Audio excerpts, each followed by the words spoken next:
Good morning to everyone. आज हम आपको गीज़ा का महान पिरामिड, इसकी विशेषता और इसका यूज़, इसका रहस्य और मैथमेटिक्स में इसका यूज़ बताने जा रहा हूँ। देखिए गीज़ा का पिरामिड कैसा है।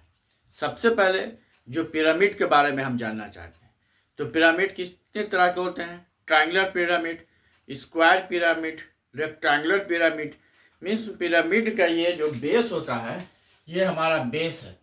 ये देखिए, ये हमारा स्क्वायर पिरामिड है, ये हमारा स्क्वायर पिरामिड है। और इसके प्रत्येक फेस पर एक ट्रायंगल रहता है, ट्रायंगल है यहाँ पर, इसका ट्रायंगल है, ये इस पर ट्रायंगल है। तो बेस क्या है? स्क्वायर है। ये बेस स्क्वायर है, ये क्या है? ट्रायंगल है। अब प्रश्न उठता है कि इतना पिरामिड इतना फेमस क्यों है और इतना रहस्यमयी क्यों है। तो देखिए पिरामिड का हम स्ट्रक्चर आपको दिखाने जा रहे हैं। ये देखिए, यह पिरामिड, ये बीच का पार्ट देखिए, ये क्या है? स्क्वायर है। ये बीच का पार्ट क्या है? स्क्वायर है। इसके ऊपर क्या है? ट्रायंगल है। ये सब ट्रायंगल आपस में जुड़ जाते हैं, सब ट्रायंगल आपस में जुड़ जाते हैं और ये वर्टेक्स बनाते हैं। और ये जो वर्टेक्स बनाते हैं, मतलब ये जो सब ऊपर जाएंगे, ये देखिए जब सब ऊपर जाएंगे तो वर्टेक्स कितना हो जाएगा? इसका एक हो जाएगा और चारों कोना होगा, 1 2 3 4 प्लस 1 5। तो स्क्वायर पिरामिड में टोटल वर्टेक्स कितना हो गया?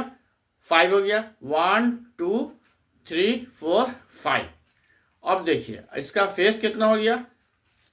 तो बीच में एक हो गया स्क्वायर, बीच में एक स्क्वायर हो गया और 1 2 3 4 ट्रायंगल हो गया। अब गीज़ा का पिरामिड, अब ये तो था पिरामिड का स्ट्रक्चर जो बता दिए। अब हम आपको बताने जा रहे हैं कि गीज़ा का जो पिरामिड है या मिस्र का जो पिरामिड है वो इतना फेमस क्यों है। तो गीज़ा का पिरामिड विश्व का एक महान प्राचीन स्मारक है। यह नील नदी के पश्चिमी तट पर स्थित है, जिसको मिस्र के चौथे राजवंश के दूसरे राजा खुफू ने बनवाया। इसकी ऊंचाई लगभग 450 फीट है और आधार लगभग 13 एकड़ है। ये देखिए, जो ये ऊंचाई देख रहे हैं, ये जो ऊंचाई है 450 फीट के लगभग, 450 फीट है इसकी ऊंचाई। और इसका जो आधार है, ये जो आधार कहलाता है, ये आधार बेस, जो बेस है, ये बेस कितना है? बेस जो है 13 एकड़ में फैला हुआ है। ये 13 एकड़ में, 13 एकड़ में इसका बेस है। और जो 13 फुट, जो लगभग 13 फुटबॉल ग्राउंड के बराबर होता है, मतलब ये 13 फुटबॉल ग्राउंड को कवर कर लेगा। और इसमें कितने पत्थर लगे? 23 लाख पत्थर लगे। इसका कुल वजन कितना है? इसका कुल वजन 5 अरब करोड़ है, केजी, 5 अरब करोड़ केजी। करीब 23 लाख पत्थर इसमें लगे। इसमें कितने पत्थर लगे? 23 लाख पत्थर लगे। और एक पत्थर का वजन 2 टन से 2000 टन तक। अब सोचिए कि 450 फीट ऊपर ले जाने के लिए, जिसमें प्रत्येक पत्थर का वजन 2 टन से 2000 टन है, उस जमाने में वो किस तरीके से ऊपर ले गया होगा, ये अपने आप में एक रहस्य है। पिरामिड के अंडरग्राउंड की दीवार, जिसके अंडरग्राउंड की जो दीवार पर एक चित्र बना हुआ है, जिसमें बल्ब के जैसा आकार है, जिसको कुछ लोग उठाए चल रहे हैं जैसे।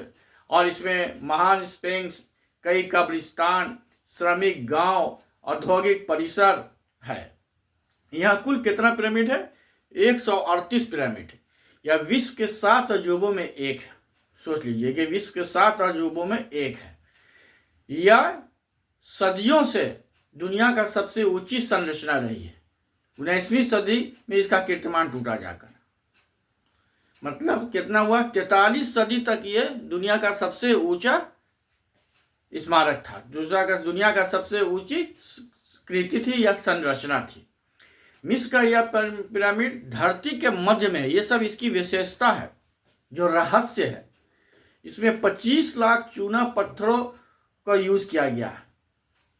कितने पत्थर का यूज किया गया है? 25 लाख चूना पत्थरों को।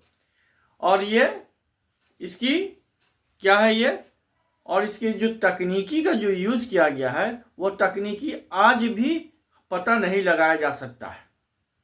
जब तक लेसर किरण का ज्ञात नहीं हुआ उसके पहले तक इसकी सिमेट्री अब किसको कहते हैं कि अगर किसी भी चीज को 20 से 2 पार्ट में बांट दें तो ये दोनों इक्वल होता है। इसकी सिमेट्री का पता अभी तक नहीं लगाया जा सका और इसके बनाने में लगभग 23 वर्ष लग गए। अब यह प्रश्न उठता है कि बिना आधुनिक तकनीकी के ये लोग इतना बड़ा पत्थर ऊपर कैसे ले जाते थे, जो आज भी एक रहस्य है। विशेषज्ञों के मुताबिक पिरामिड के पत्थरों को इस तरह कुशलता से तराशा गया, इस पत्थर को इस तरीके से कुशलता से यह पत्थर को इतने कुशलता से और तराशा गया, ऐसी तकनीकी का यूज किया गया है कि उसके बीच में एक ब्लेड भी नहीं जा सकता है। आप सोचिए कि कितना बारीकी से इसको तराशा गया है कि इसके बीच में एक ब्लेड भी नहीं जा सकता है। और इसके भारी पत्थर को 450 फीट तक कैसे ले जाया गया, यह एक बहुत बड़ा रहस्य है। और विश्व में पिरामिड के कई खगोलीय और इसका साथ साथ खगोलीय आधार भी पाए गए हैं। तीनों जो पिरामिड है, ये जो तीनों पिरामिड को ओरियन राशि के तीनों तारों की सीध में है। और पिरामिड भी क्या है, पत्थरों का इस्तेमाल इस प्रकार किया गया है कि इसके भीतर का औसत तापमान 20 डिग्री से लेकर 30 डिग्री तक रहता है, माने टेम्परेचर भी काफी कांस्टेंट रहता है। और इसके कॉर्नर पर ये जो सब जो चारों कोना था इसका जो कॉर्नर पर बनाया गया पिरामिड के, उसमें बॉल और सॉकेट का इस्तेमाल किया गया। तो बॉल और सॉकेट का इस्तेमाल क्यों किया गया? बॉल और सॉकेट का इस्तेमाल किया गया ताकि उसको भूकंप से बचाया जा सके। विश्वासी इसका इस्तेमाल किस चीज में करते थे? इसका इस्तेमाल वेधशाला, कैलेंडर, सनलाइट, सूर्य की परिक्रमा, पृथ्वी की गति, प्रकाश का वेग जानने के लिए करते थे। और गीजा का जो महान पिरामिड का जो आंतरिक भाग है, ये 3 कक्षों में बना हुआ था। रानी का कक्ष, राजा का कक्ष और एक बड़ा ग्रैंड गैलरी था। आज भी वैज्ञानिक इस पिरामिड के रहस्य को पूर्ण रूप से नहीं जान सके हैं और इस पर आज भी रिसर्च खोज चल रहा है। आज का पिरामिड और पिरामिड का रहस्य में इतना ही। Thank you, have a nice day.